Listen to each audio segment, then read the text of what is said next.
everyone, welcome back to my channel. My name is Raven and this is Life with Mrs. Majors. If you are new here, please make sure you hit the subscribe button and join the family, the plus ones. That's our family over here. Go ahead and turn your post notifications on so that every time I upload a new video, you'll be the first to know. If you're a returner, hello, welcome back. Thank you so much for joining me. Today we are talking about fourth trimester secrets, things that I wish I knew. I wish people would have told me before the baby was born, just so I could mentally prepare for what I was about to experience. This is part 2 of a 3-part series, I do believe. I will link the part 1 here or here, and I will also link it down below.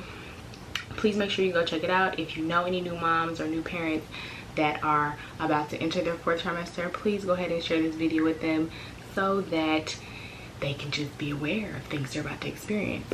Without further ado, let me get right into it because I think my camera's about to die.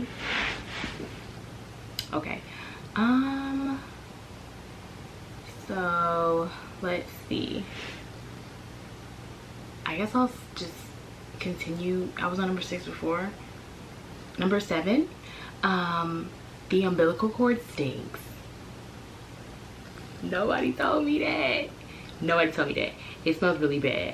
And when you think about it, guess it makes sense. It's a piece of rotting flesh that's about to fall off your baby. It stinks. It stinks. And the gag is, it's supposed to emit like some sort of smell, but if it smells too strong or if it's oozing a certain way, then it's bad. So as a new mom, first time mom, I was always towing the line of like, does it smell too strong? Like, it smells strong to me. So like, is it too much? Is it just enough? That is something that you have to prepare for. Another thing related to the umbilical cord, number 8, is something called umbilical granuloma, which Miss Ree got. So when her umbilical cord fell off, she hadn't completely healed the skin behind it, so it was like a little white bubble almost that was inside her belly button, and technically that's what the granuloma is. It's when the partially healed cord falls off a little bit too soon, leaving a white or pink bubble. It kind of looks like a scab that came off too soon. You remember when you like were a little kid and your scab came off and it kind of still hurt, but this scab fell off. Basically, it wrecked my nerves because until the belly button fully heals, they cannot have like a submerged bath. And also, it's kind of like an open wound, just right by, you know, the diaper area.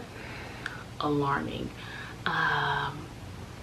Thankfully, I think it took like a week for her to heal up, but my anxiety was through the roof that entire week. Shout out to my midwife. She had us put golden seal root on it, which probably expedited the process. I did see some people on Facebook doing some other things, like with some salt and I don't know, let me not even lie. It was something that I was too nervous to participate in, but it may have been a way to make it close up quicker. I have no idea. I did what my midwife said because it gave me anxiety just looking at it. It doesn't hurt though, so in the future I know not to freak out because they can't feel it. But it just looks like it hurts, so that was not fun for me or my husband because I know I got on his nerves about it.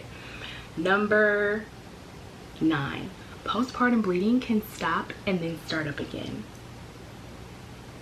because we need that, right? You're bleeding for I'll give myself an example. I had postpartum bleeding for 4.5 weeks and then it stopped. And I was like, oh yes, it's over, thank goodness. That was terrible, the smell, you know, blah blah. And then it started again. So that was really unfortunate. Not prepared for it. Number 10, the underarm odor will increase as well. So how can I say this? Your underarm odor will increase because you have postpartum sweats, right?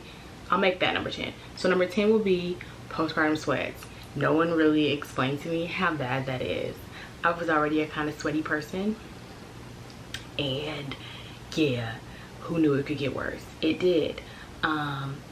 So because of postpartum sweating, remember that other odor I told you about? If you don't know, link to the last video, part 1, go watch it, talk about an odor. But you're sweating too, so your underarms smell a little bit stronger than they normally would. Also, if you're a breastfeeding mama, even if you're not, because you just didn't want to, or like whatever the case may be, you choose not to, you can't, whatever, while you're producing milk, you're still sweating. So milky boob sweat, new odor. Nobody told me about that. Nobody told me about that. Yeah. Let's see, number 11 we will say is postpartum anxiety and postpartum depression. Now, I personally did not experience postpartum depression. I know a lot of moms that did, especially in my Facebook group. And you know, you have to go to your doctor, you have to seek out proper care, use your resources. You are not alone if you experience postpartum depression, okay? Postpartum anxiety is something that's not talked about as heavily as it should be. I feel like I probably experienced postpartum anxiety because I was already a pretty anxious person before. I'm still really anxious, but use your resources. You are not alone. Communication is key. Don't be embarrassed about talking about what's going on in your head, because it's important, okay? I am not a professional, so I will not dig deep into postpartum depression and postpartum anxiety, but it's a thing, baby, okay? Be prepared. It goes with your hormones. This is a new experience. This is a new world. Be prepared, okay? What else? Number 12 will be brought to you by, also I will link resources down below for moms that are experiencing postpartum depression. Go to your doctor, but I will give you other options down below if you feel so called to check them out. Number 12, what? Yeah, 12. Number 12, shout out to, put it here across the screen, but she is one of my 21 mom buddies, and this is her input. Colicky babies are real, okay? Don't be naive about colicky babies. What else did she say? The witching hour is real. I don't know if every baby has a witching hour, but my baby had a witching hour for like the first month of life. It was between 1 a.m.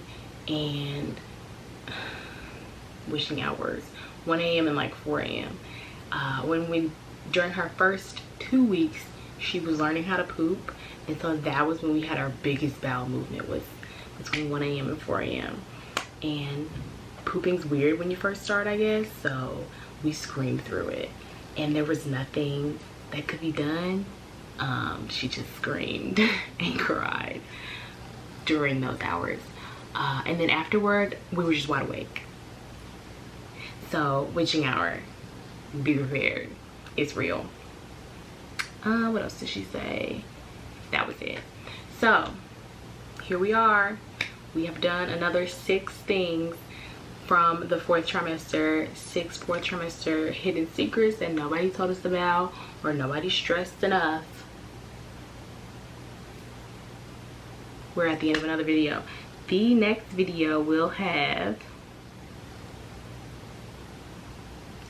5 more tips or situations or things that no one tells you about, as well as the rest of the input from my 21 Bunnies Moms Facebook group.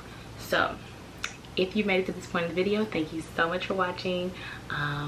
Please make sure you share this video with any new parents, new moms, partners, any partners that are about to go through the parenthood transition, because it's good to know what you're about to walk into. And nobody told me, for real. Nobody told me, nobody told us.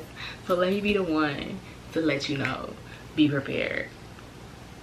Be prepared.